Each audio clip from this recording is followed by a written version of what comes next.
আসসালামু আলাইকুম। আপডেট খবর প্রবাসের পক্ষ থেকে আপনাদের সকলকে জানাই আন্তরিক অভিনন্দন ও শুভেচ্ছা। এই ভিডিওটির মাধ্যমে জানিয়ে দেব কুয়েতে বসবাসরত প্রবাসীদের জন্য দারুণ সুখবর সহ কয়েকটি আপডেট নিউজ সম্পর্কে। তাই বিস্তারিত জানতে সম্পূর্ণ ভিডিওটি না টেনে দেখার অনুরোধ করছি। আর আপনি যদি আমার চ্যানেলে নতুন হয়ে থাকেন তাহলে চ্যানেলটি সাবস্ক্রাইব করে পাশে থাকা বেল আইকনটি বাজিয়ে রাখুন। শুরুতেই জানিয়ে দিচ্ছি 16/7/2025 ইংরেজি তারিখে দূতাবাস থেকে বিজ্ঞপ্তি প্রকাশ করে বলা হয়েছে অনলাইনকৃত জন্ম নিবন্ধন দিয়ে পাসপোর্টের তথ্য সংশোধন করে ই-পাসপোর্ট করা যাবে। কিন্তু জন্ম নিবন্ধন দিয়ে অনলাইন করে দূতাবাসে গেলে কাউন্টার থেকে ফেরত দিয়ে বলা হচ্ছে বর্তমান এমআরপি পাসপোর্টের আর জন্ম নিবন্ধনের নামে বেগম আক্তার হেরফের থাকায় ই-পাসপোর্টের জন্য আবেদন গ্রহণ করা হবে না। কিন্তু আমরা জানি 30 জুন 2026 সাল পর্যন্ত জন্ম নিবন্ধন দিয়ে পাসপোর্টের তথ্য সংশোধন করা যাবে।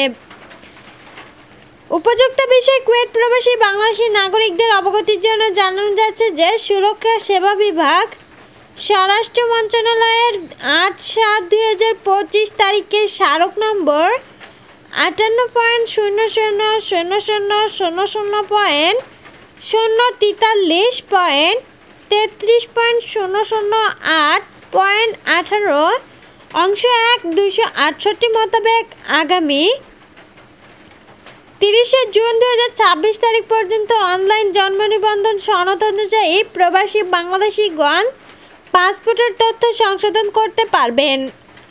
সকলের অবগতির জন্য বিজ্ঞপ্তিটি প্রচার করা হলো। আলহামদুলিল্লাহ, এখন থেকে আর কারো কাছে হাত পেতে টাকা তুলতে হবে না অবৈধ প্রবাসীদের মরদেহ দেশে পাঠানোর জন্য। অন্যদিকে বৈধ প্রবাসীদের মরদেহ দেশে পাঠানোর খরচ বহন করবে কফিল বা তার নিজস্ব কোম্পানি। কুয়েতে মৃত্যুবরণকারী বাংলাদেশি প্রবাসীদের মৃতদেহ বাংলাদেশে পাঠানো সংক্রান্ত বিজ্ঞপ্তি। কুয়েতে মৃত্যুবরণকারী বাংলাদেশি কর্মীর মৃতদেহ বাংলাদেশে প্রেরণ সংক্রান্ত বিজ্ঞপ্তি। সংশ্লিষ্ট সকলের অবগতির জন্য জানানো যাচ্ছে যে কুয়েতের শ্রম আইন অনুযায়ী কুয়েতের 18 নম্বর ভিসায় কর্মরত প্রবাসী বাংলাদেশি কর্মী মৃত্যুবরণ করলে তার মৃতদেহ বাংলাদেশে প্রেরণের খরচ সংশ্লিষ্ট কোম্পানি বা প্রতিষ্ঠান কর্তৃক বহন করার বিধান রয়েছে। এছাড়াও 20 নম্বর ভিসায় কুয়েতে ব্যক্তিগত কফিলের অধীনে কর্মরত বাংলাদেশি কর্মী মৃত্যুবরণ করলে তার মৃতদেহ বাংলাদেশে প্রেরণের খরচ সংশ্লিষ্ট কফিল কর্তৃক বহন করবে। কুয়েতে মৃত্যুবরণকারী কোনো বাংলাদেশি কর্মীর কফিল বা নিয়োগকর্তা না থাকলে অর্থাৎ আকামাবিহীন থাকলে উক্ত কর্মীর মৃতদেহ বাংলাদেশ দূতাবাসের আর্থিক সহায়তায় বাংলাদেশে প্রেরণ করা হবে। এমত অবস্থায় কুয়েত প্রবাসী আকামাবিহীন বাংলাদেশি কর্মীর মৃতদেহ বাংলাদেশে প্রেরণের লক্ষ্যে চাঁদা তোলা বা বিভিন্ন ব্যক্তির কাছ থেকে অর্থ সংগ্রহ না করে দূতাবাসের আর্থিক সহায়তায় মৃতদেহ বাংলাদেশে পাঠানোর জন্য বাংলাদেশ দূতাবাস কুয়েতে লিখিতভাবে আবেদন করার জন্য অনুরোধ করা হলো।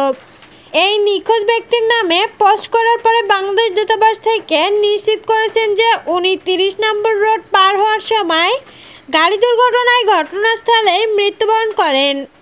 বর্তমান তার লাশ সুবহান হাসপাতালের মর্গে রাখা হয়েছে।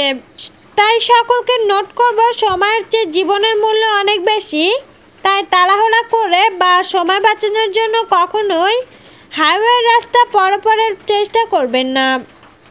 সম্মানিত ভিউয়ার্স, এই ছিল আপডেট খবর প্রবাসের সর্বশেষ আপডেট।